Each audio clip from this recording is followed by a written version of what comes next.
of the reasons why you're going to have a bad 2021. And I am Tobe Benjamin, and it's a great honor and privilege that you're watching and you've been following. And I really want to appreciate you because I think if you don't listen and if you don't really follow up, it's like I'm just doing it for my own self. And I thank you for subscribing to my YouTube channel. I thank you for sharing and watching and liking all of our content. And we want to have you to keep on supporting. From beginning to the end, there's no place for argument. You are part of my own truth. You are God, say you are God. From beginning, nobody else like you.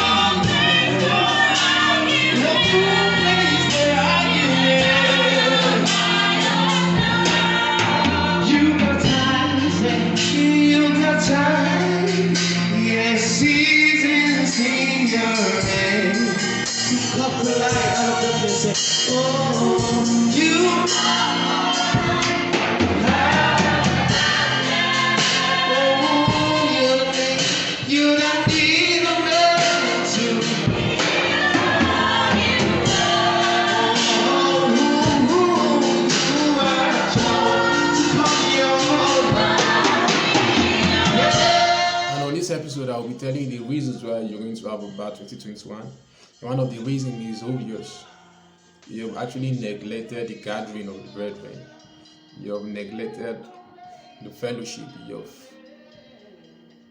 You've actually separated yourself from the gathering of people you ought to be gathered with.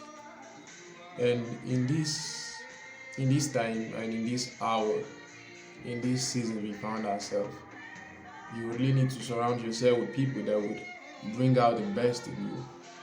The people that would help you to be focused, to move forth to that place where God has actually promised to take you to.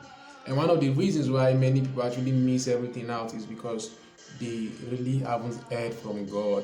They really do not know who they are. They really do not know of what essence God has actually created them. You see.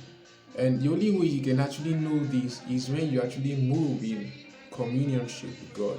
When there is a koinonia with God and you have a consistent relationship with God. And until that time, you are going to know the plans God has for you.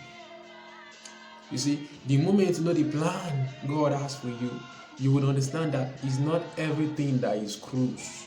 It's not everything that is actually fun. It's not everything that is actually play and all of that.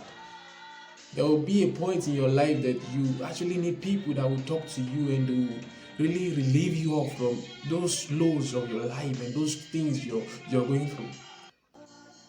They would actually bring out the best in you and they will tell you that, see, there is a future ahead of you. And when you begin to get those kind of company around you, and when you begin to listen to those kind of people around you, like if you've watched the first episode and the second episode, I emphasize so much on the things we are hearing and the things we are actually taking into us. So the only way you can actually know the plans God has for you is when you move to God, when you begin to walk with God, when you begin to walk with the direction God is taking you to. And until then, it means you'll start understanding purpose, you'll start finding life, you'll start having understanding to how life is.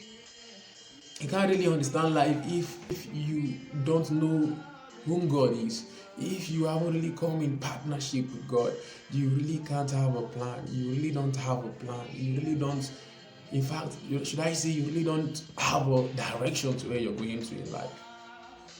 And I will take us to the scripture.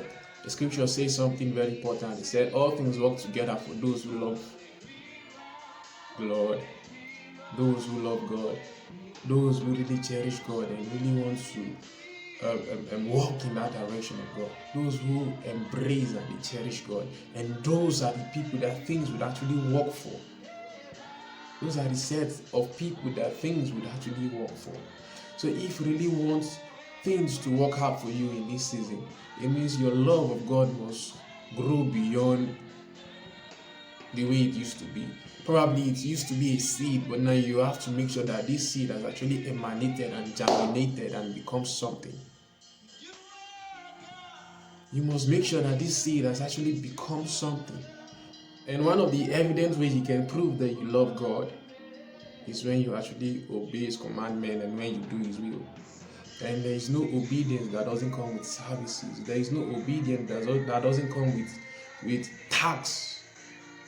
And no, people will tell you how much they love God, and then when you go to their statuses and when you view them on social media, it is something else you see. And they really do not profess God in those things they post, in those things they share. And it's obvious that they only say they love God, but it is not in their works and it is not in their doings. What validates that you love God and what really authenticates your love for God is when you're willing and you're ready to submit. And when you submit to His own ideologies, and when you submit to the system of God, when you submit to the process of God, and when you actually submit yourself to be of use to God, you sacrifice yourself as an offering to God and tell God that He can actually use you, He can actually make use of you, He can make you a different personality, He can make you the way He wants to make you. Then at that point, you begin to understand and you begin to enjoy purpose, you begin to enjoy life. You must make sure that you're going to church. And when you go to church, make sure that you're not a pretender. Because if you're a pretender, you're obviously going to have a bad year. But when you go to church and you really key in now and do what the Bible tells you to do, make your foundation, your syllables, and everything based on the scriptures, it means congratulations, you are one step ahead to have a good day.